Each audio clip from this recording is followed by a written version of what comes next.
You're listening to At Guitar Center with Nic Harcourt. I'm Nic Harcourt. We're here with Cherri Bomb. We've got Julia, Miranda, Nia, and Rena. First of all, thanks for coming in and playing for us. Great to meet you. Thank you so much for having us.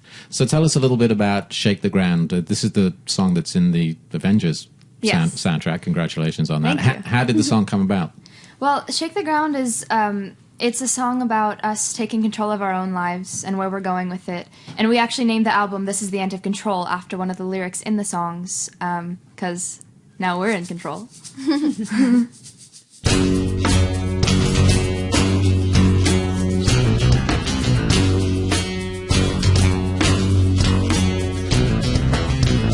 it up like I want some, but I don't want your opinion.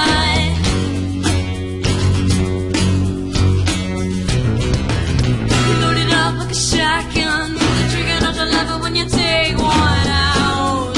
Take one out. I won't do what I'm told. I will break it down, take it down, shake the ground. Your dark sun leaves me cold. I will burn it out, wear you down, shake the ground.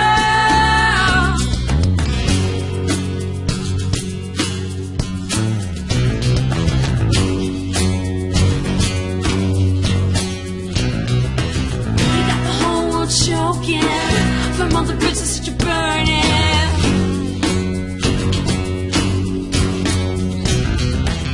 You're not the leader of an army. I'm not the enemy. Step back down. Step back down. I won't do what I'm told. I will break it down, take it down, shake the ground. Your dark sun leaves me cold. I will burn it out, way down, shake the ground.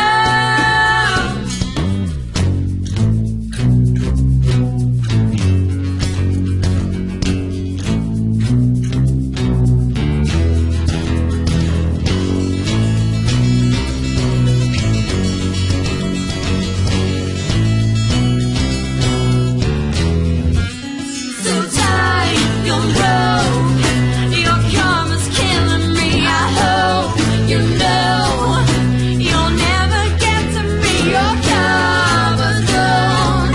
There's no more breaking me. This is the end of control. I won't do what I'm told. I will break it down, take it down, shake the ground.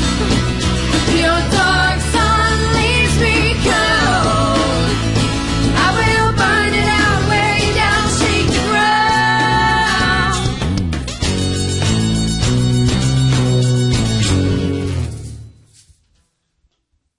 Lots to talk about, obviously. Why don't we start perhaps a couple of years ago and talk about the beginnings of the band. Now, Julia, you were the first one to get things rolling. You wanted to put a band together. How'd that come about? I moved to California. My parents really supported me when I told them that I wanted to play music for the rest of my life. When did you decide that, by the way? When I was really young, younger than I am now. Nice. I was around 6. Like, that's when I started playing guitar, and I knew that I just wanted to play rock and roll. But yeah, I moved to California, and I wanted to start a band of my own with all girls who were my age, who just kind of, who had the passion like I did. And it took a while, but we, with the help of my parents, we put flyers up all around Los Angeles, like calling out for girls, who wanted to be in a band. Now, let me ask you a question very, very quickly. Now, obviously, you are an all-girl band, but why did you want to be in an all-girl band? What was it? I mean, what sort of prompted that decision to make sure you were with a bunch of other girls? I just thought it was really empowering. Girl power. Yeah. Right Well, we never say that. It's kind of- I'll be careful with that. No, I mean, I just always thought that being in a band with girls was something different and something that, it would just add an extra element to something so special. I just thought it was really empowering. Okay, so you were already writing songs, obviously. No. Not really. But I learned a lot of covers. Okay. I was first playing on an acoustic and singing. I played open mic nights before I was ever in a band. But I knew that being in a band was something that I really... But I'm guessing when you decided you wanted to find a bunch of girls to be in a band, you weren't thinking covers. No. So tell us how it went from putting up flyers to actually getting the band together. Well, we put up flyers and we put up ads on the internet too, on like Craigslist, and we got submissions from other people saying, "Well, yeah, I mean, I could play guitar, hero," and it's like that's not at all what I was looking for or anything. Like, I really wanted to play with other musicians and who really just genuinely loved to play. And so Nia was the first one.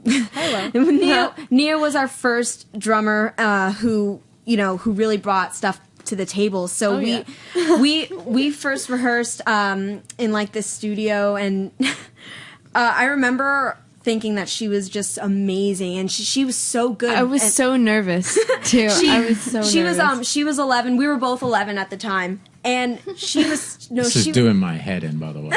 Just so as you know. She was amazing, and we were at the time we were just playing classic rock covers. We started out playing covers just to kind of get a feel for each other's playing and all that, and then.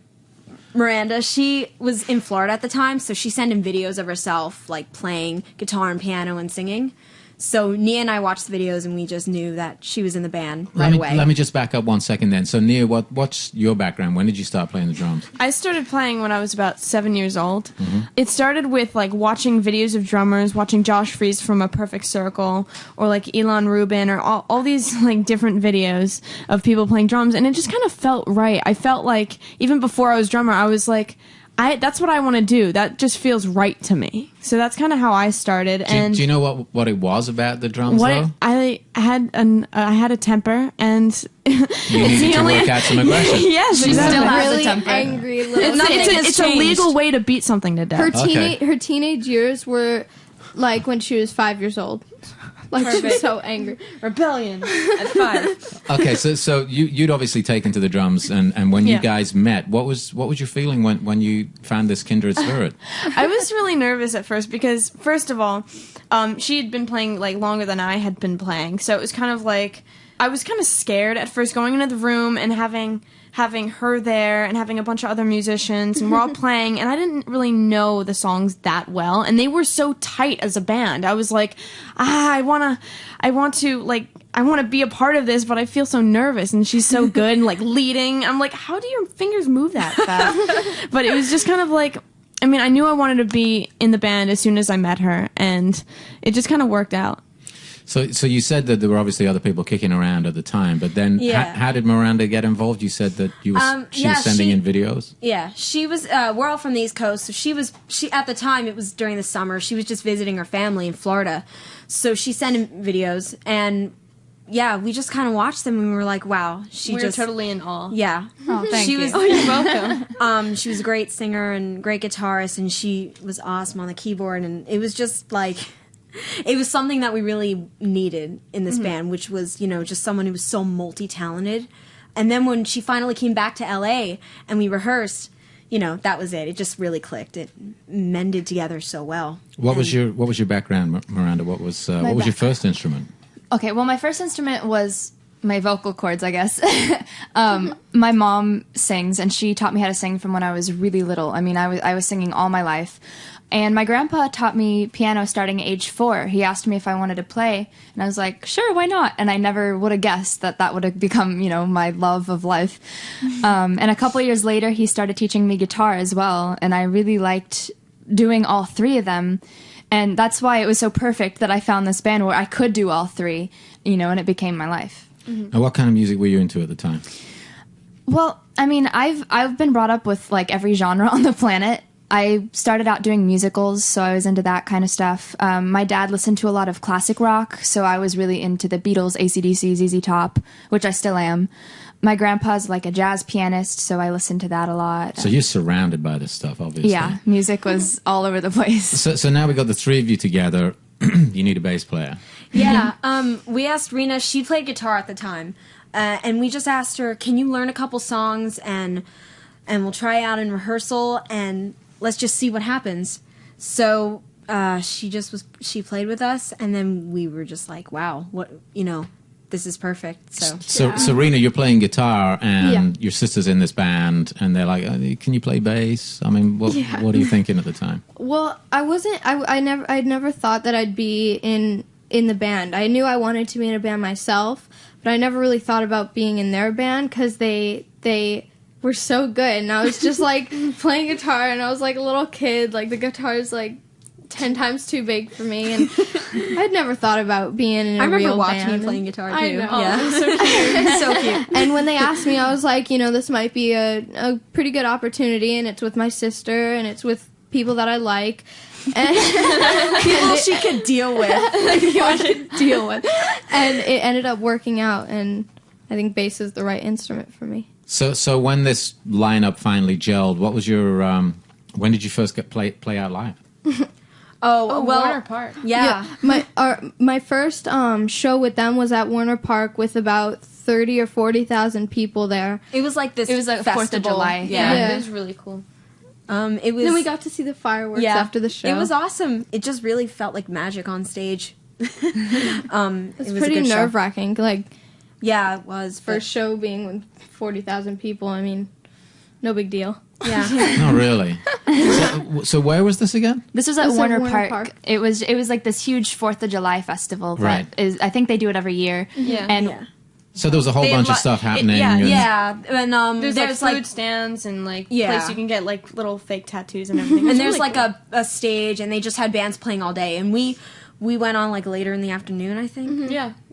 All right. So you start off by playing to, like you said, 40,000 people. Yeah. Where do you go from there? I mean, what did you decide to do? I mean, once you had sort of played out, did you know that you wanted to write? Did you know you wanted to record? Did you need some help? Yeah, we had of course, we had a lot of help from our parents, all of our parents, and just we just had really great people to always support us. And just with the whole writing thing, we would take journal entries and we would write poems and kind of mix them together. Yeah, we would sit down together and share them, and it was just kind of based off of just what we were feeling at the time. Mm-hmm. Now, songwriters write about their lives usually. I mean, some people make up stories, I guess, but most people that I've spoken to over the years say, "Well, I just write what I live." And obviously, you guys are a little bit younger than most of the songwriters I talk to, but your songs seem to be just about your everyday experiences of growing up. Is that fair to say? Yeah, I think we've all been through a lot, and we've all helped each other through things, so we really understand what we're going through. And also, when we write songs, we try to make it to where people can relate to it, so it's not just like a very specific thing, so other people can relate their life situations like to it as well. interpret it to their situation in life, so they feel like, oh man, they're singing about exactly what I'm going through, So, Julia, tell us about Drawing the Blank. When did you write this? Drawing a Blank is about when you're friends with someone or you're in a relationship with someone, and then the relationship takes a turn and you're not sure what exactly happened or whose side they're even on, and so you're just thinking to yourself, like, what happened? Where am I now?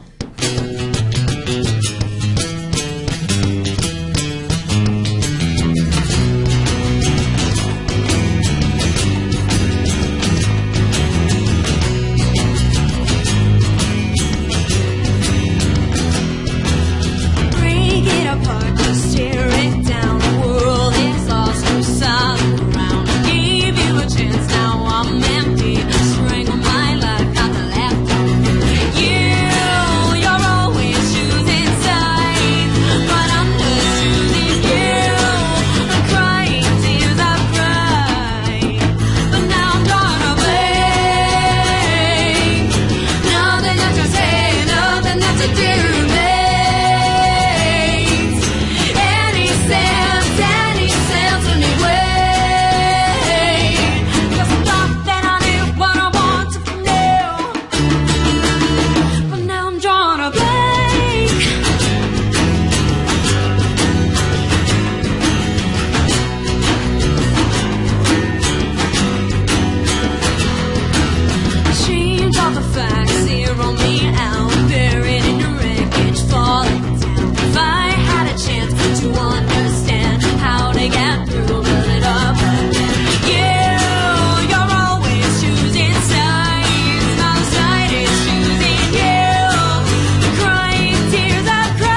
So you're very fortunate that you found a manager. A lot of bands will kick around for a long time. Yeah. before, She's trying to take my job. before finding. You were managing the band. Yeah, managing the band. Oh my god. She can't manage herself. Obviously, we're talking about Samantha Maloney, who's actually here as well. So I'm going to bring you into this. I mean, you've played drums with. Well, I've got a list here. Why don't we just throw out Motley Crue and Hole as a start? Round of applause. Were you managing anybody else? How'd you get involved with these guys? I got involved because I knew Nia and Rena's mother, Anna, who is a friend of mine. We met back in New York when they were about, I don't know, We were 2 really and small. 3 years old. Yeah. And me and Anna were writing some songs together. And then I moved to LA about a month later. And then Anna moved to LA a few years after that. And we kind of kept in touch. And then she told me one day a few years ago that her kids had a band. I was like, what? Aren't they 2 and 3? But, oh no, they're 10 and 11 or something. I was like, whoa, okay, I want to check them out. So I checked them out online. I think I saw the Warner Park show. Yeah. And at the time I was in this band called Chelsea Girls. We were like the female Camp Freddy in LA. Yeah. And I needed an opening act, and I thought there's no one better than these girls to open up for Chelsea Girls for a show. Oh, yeah. And they played, and my friends and myself were all blown away at how talented they were. And I thought, God, they just need a couple more years, and they're going to be really, really good. And then cut to a year and a half later, I think. Again, Anna calling me and saying, hey, check this video out. And I saw this video for the song called Spin. I said, oh, my God. And my intentions were I just wanted to get them the best manager possible. I've been in so many bands and managed by some of the biggest managers out there. And I thought, well, let me get them the best manager in the world. And then I had some meetings, and then a lot of people said to me, why don't you manage them? You know more about music than most managers do out there today. And I thought, whoa, okay, that's an interesting idea. So I just wanted the best for them. So I just kind of put my sticks down, and here I am. And here we are right now at Guitar Center with Nic Harcourt. I was like, what the hell is That deserved an applause. That was beautiful, Sam. That was tear-jerking. Yeah, thank you. What I'm gonna go cry. What made you decide to do it, though? I mean, you know, it's 4 girls, obviously, and I'm sure you could relate to the energy that they create as 4 young women. And being in a lot of bands and dealing with guys, I'm sure, through the years. Did you feel like they needed a female guiding hand rather than getting sucked into the music business? Well, I mean, you know, the Runaways had the Kim Fowley. Everyone was like, oh, Yeah, and look how that ended up. So, you know, just any guy that manager that wants to manage a bunch of 13-year-olds, people are going to be like, whoa, that's creepy. So, you know, my intention was I've been through so much, and I you know, the highs and lows, and I know how women are treated differently sometimes, and sometimes, you know, I get a lot of respect in this business because I've been through a lot of situations being in bands with all girls or all guys, but I just wanted to guide them on the right path and show them the right things to do, and more importantly, the right things not to do. Like I've been in some bands with people where they're the poster child for any anti-drug campaign out there. So I really am. I try and lead them on the right path. Now, what about recording and songs? When you got involved, did they already have stuff that was recorded? When did you first start writing songs that you actually recorded? We started We writing. recorded a little bit. We started writing. When was the? It was mostly demos, though. Yeah, we did a couple demos. Had we done the EP yet? No, we hadn't done the EP. In the beginning, we recorded a couple demos. Yeah, it was we around were still, the time Rena came in when we started yeah, writing. I mean, and we were everything. still trying to find our sound and who we are, and since we were young and stuff like that, and trying to find our own individuality, it was just all happening at the same time.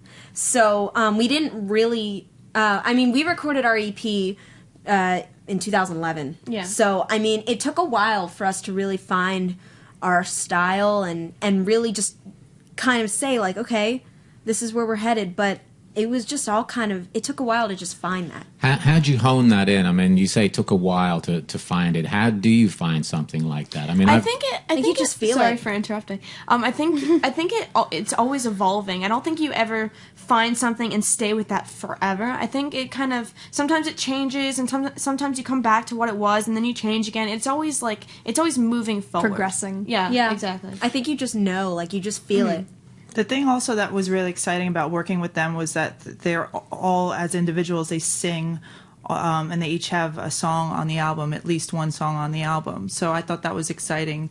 And there's not many bands out there that every person in the band, including the drummer, gets to have her own song and sing. So I wanted to make sure that they all had at least a song on the album. you know, they did let Ringo have one song on. One song too many. Oh, Sam. Are we talking Yellow Submarine or Octopus's Garden? Or? Miranda's the Beatle expert, so That's true. Well, let's talk about the songwriting. So you all write songs. How does a song come to the band? How is a song presented to the band? Well, every song kind of starts off differently. I mean, some of them start with us like sharing poetry with each other. Sometimes we have poetry readings. Sometimes we'll lock ourselves in a room and start a riff and go off from there. We lock ourselves in there, even if it ends up in a fight. Yeah. I mean, it all. So sometimes one of us will bring an idea to everyone else. It really depends. Once you bring an idea in, though, does everybody then contribute to it and you kick it around, you jam it? Or... We will like change things around, try to find some a lyrics. melody. Yeah.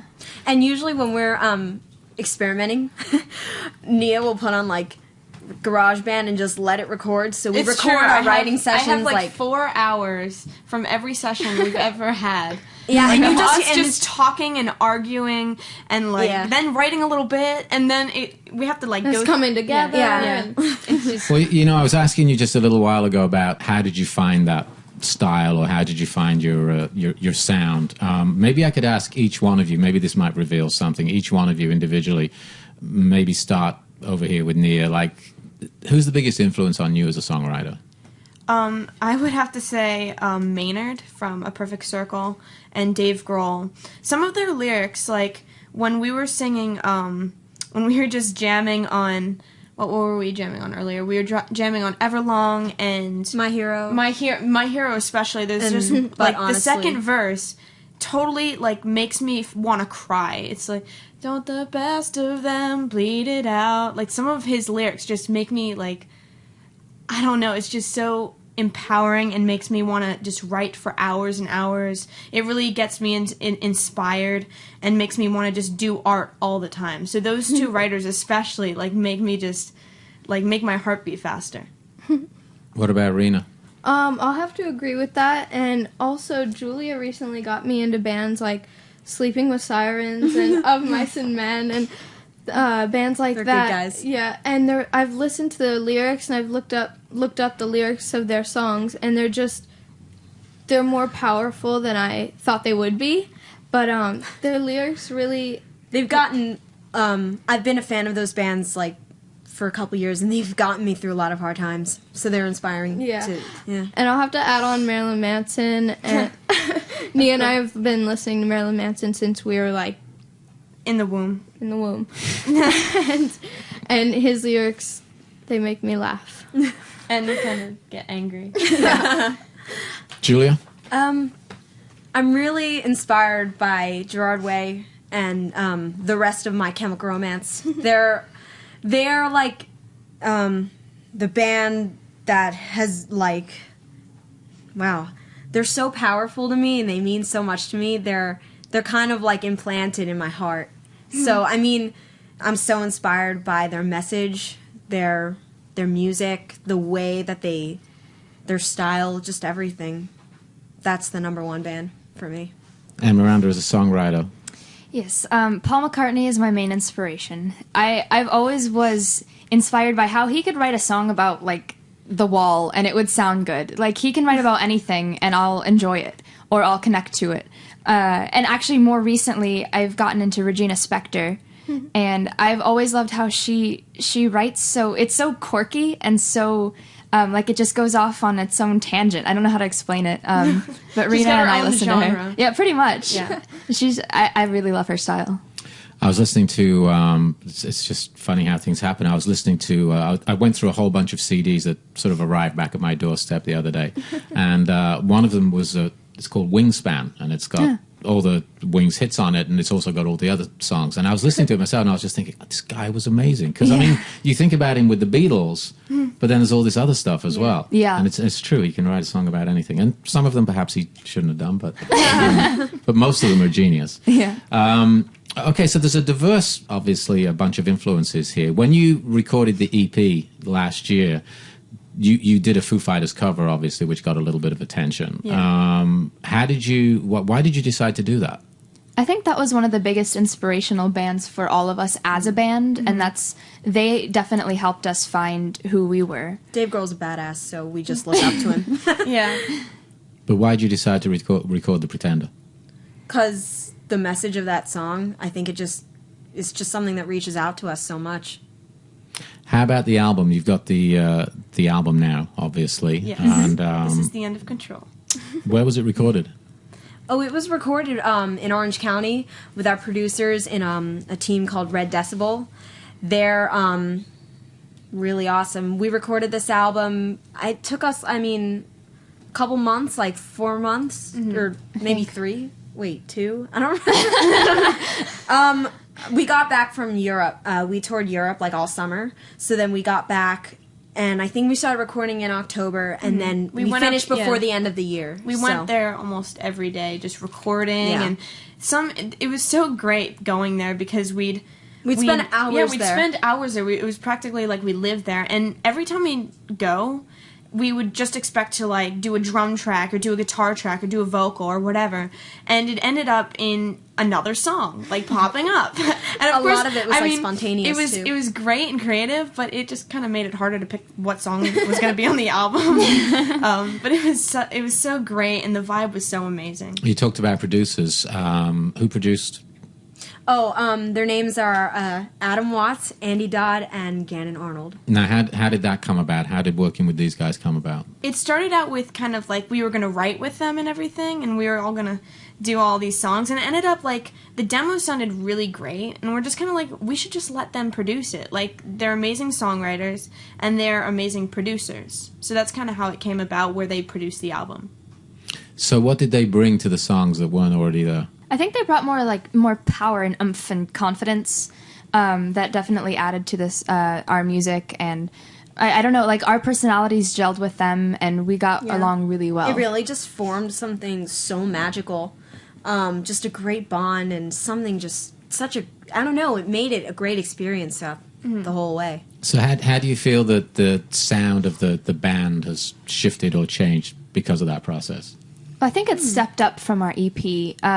It kind of evolved as we did, and they definitely helped us through it. I mean, we've all evolved as people, and so therefore we've evolved as a band. So Nia, tell us about Too Many Faces. Too Many Faces is a song about thinking you know someone and then seeing a whole completely different side of them and then realizing they're not the person you expected them to be.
talked about touring a little bit earlier on, being over in Europe. What's that like for you guys, touring as a young band? Obviously, you're on stage with, 35-year-old guys or whatever, indie rock bands or metal bands or whoever it is you're touring with. I know you've opened up for Foo Fighters, you mentioned, and that was Smashing awesome. Pumpkins and people like that. I mean, you're on stage with middle-aged guys, basically, or opening for them. What is that experience like, first of all, playing with some people who you regard as heroes, and then secondly, playing in festival situations where you've got these bands who've been around a little while, and you're sort of the newcomers? I think it feels like home. Yeah, it's been great. We love festivals so much because there's always bands that we want to see.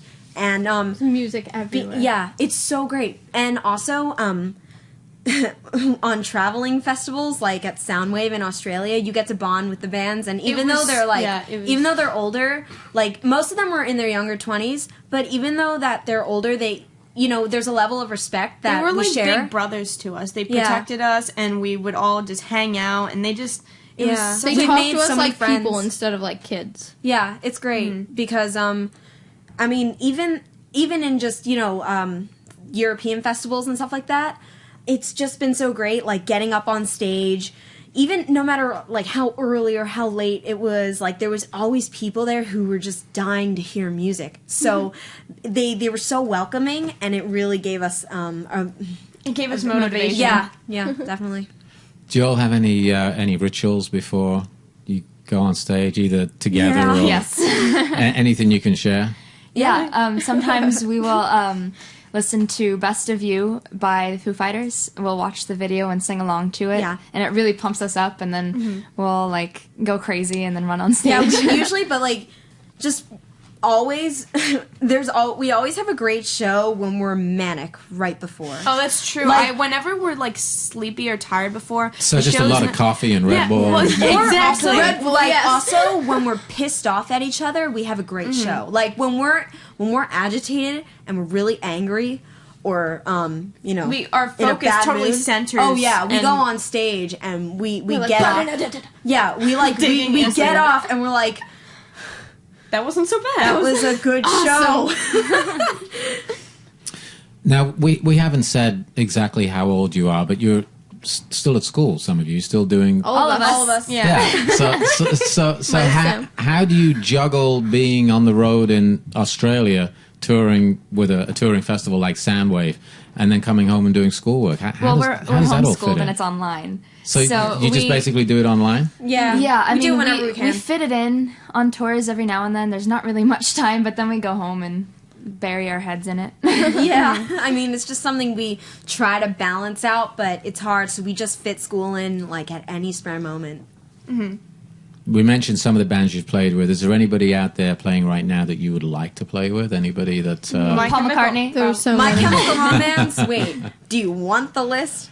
No, you don't want the list. It's a long Wait, list, huh? Paramore, My Chemical Romance, let's just give a couple. Yeah. All right. Wait, Limp Paramore, Bizkit? My Chemical Romance, Limp Bizkit. Oh my god, Blink-182. Blink-182. And some of the bands you guys like a lot. Oh my god, Falling Reverse, Sleeping with Sirens. All the bands on Warped Tour, because they're really talented and they're really cute. They I have was to going be to cute. I was going to ask what the what the requirement was, but now Oh yeah, they gotta Now be you cute. know. yeah. Yeah, you have to be cute. So you've played Australia, played Europe. Is there any favorite place you guys have been to so far that you'd like to go back to and Amsterdam. Amsterdam. Oh, okay. We Amsterdam didn't and actually Australia. play Amsterdam. We played outside We played of Australia. Amsterdam. We didn't play Right. Amsterdam. We actually we were in Europe and a festival in Belgium got canceled, so we had the day off and we went to Amsterdam, and it was the coolest city Everyone ever. was so nice. First of all, And and cute. it was totally cute. really cute. It was They rate awesome. the cities on whether the boys are cute or not. We have a list. That's There were more things about Amsterdam that we liked. No, The food it was awesome. The food and was the boat great. ride. and boat everyone ride. was just so kind, and that was great. But I want to go back to Australia though. Yeah, I do too. Australia, Soundwave was amazing. yeah, I'd love to go back to Australia because Soundwave treated us so well. And it was so organized. It was one of the most organized festivals we've ever been on. We It was went like- from there to South by Southwest, which was the total opposite because it was like total chaos. Yeah, It was fun. but either way, I love festivals and It was also exciting for Nia and Rena to meet Marilyn Manson. our fake uncle. I didn't know this story until they just told me right before we went on tour with Manson that they grew up. Their mother and father told them that Marilyn Manson was their uncle, so they got Christmas presents from Marilyn Manson. From Marilyn Manson, And- from Aunt Madonna, from Aunt Uncle Trent Blondie. Reznor. Aunt Blondie. Excuse me, Aunt Debbie Harry.